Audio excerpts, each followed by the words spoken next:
बिल्कुल, राम बनना भी होगा। और भगवान राम ने 14 वर्ष का वनवास तो काटा था, लेकिन अयोध्या में राम भक्तों ने भी एक वनवास, एक लंबा वनवास काटा है, जो अब पूरा होने जा रहा है।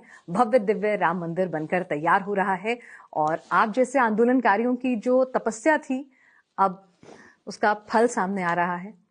और आज हमारी कोई तपस्या नहीं थी, हमने वाणी का प्रसाद दिया, लेकिन जिन्होंने अपनी संतानें दी, वो कार सेवक छोटी छोटी उम्र के, वो तरुण, वो साधु, 500 साल का बलिदान। हमारा तो क्या बलिदान है, कोई बलिदान नहीं है।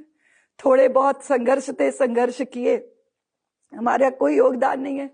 इस श्रेय को लूटने की मेरी कोई औकात नहीं है। पिनाज बड़े बड़े योद्धा राम सेतु कर रहे थे ना। अंगद थे, नील थे और हनुमंत लाल थे। वो तो नन्ही सी गिलहरी थी पिनाज, वो पानी में डुबकी लगाती, उसके बाल गीले हो जाते, फिर बालू में लोटपोट होती, फिर उस पे वो अपने बालू के कण झाड़ती।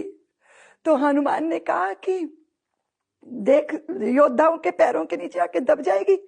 उसकी पूंछ दबा दी और चींची करने लगी। तो वो बोली, भगवान ने तुम्हें इतना बड़ा बनाया है, तुम इतना बड़ा बड़ा काम कर रहे हो, मुझे इतना सा बनाया तो मैं उतना ही काम करूंगी ना। उसको उतनी भीड़ में से भगवान ने उस गिलहरी को देख लिया, उसे पुकारा, वो दौड़ के उनके पास गई और करुणा बरनाले प्रभु श्री राम ने हाथ पे धर के उसको आशीर्वाद दिया।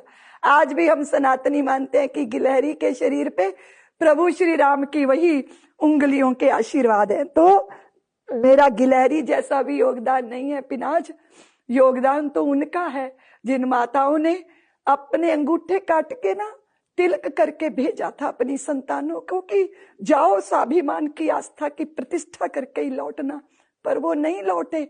पर आज उन सब का बलिदान सार्थक हो जाए। मैं थोड़ा भावुक हो रही। नहीं, बिल्कुल मैं समझ सकती हूँ आपकी भावनाओं को। और ये राम भक्तों की भावनाएं इस पूरी सीरीज में जब हम बात कर रहे हैं, मुलाकात कर रहे हैं, तो उस आंदोलन के गवाह तो नहीं बने हम, लेकिन आप लोगों से मिलकर उस संघर्ष को समझ पाते हैं, उस दौर को जी पाते हैं। और मैं समझ सकती हूँ कि आपका भावुक होना जायज है इस मौके पर। और शायद जब आप रामलला की मूर्ति वहां देखेंगी 22 तारीख को, जब वो प्राण प्रतिष्ठा होते हुए देखेंगी, तो आज ये उस संघर्ष को याद करके आंसू हैं, उस बलिदान को याद करके आंसू हैं, तब वो खुशी के आंसू होंगे। हाँ जी, फिर आपने हमसे बातचीत की, आपका बहुत बहुत शुक्रिया। जय श्री राम।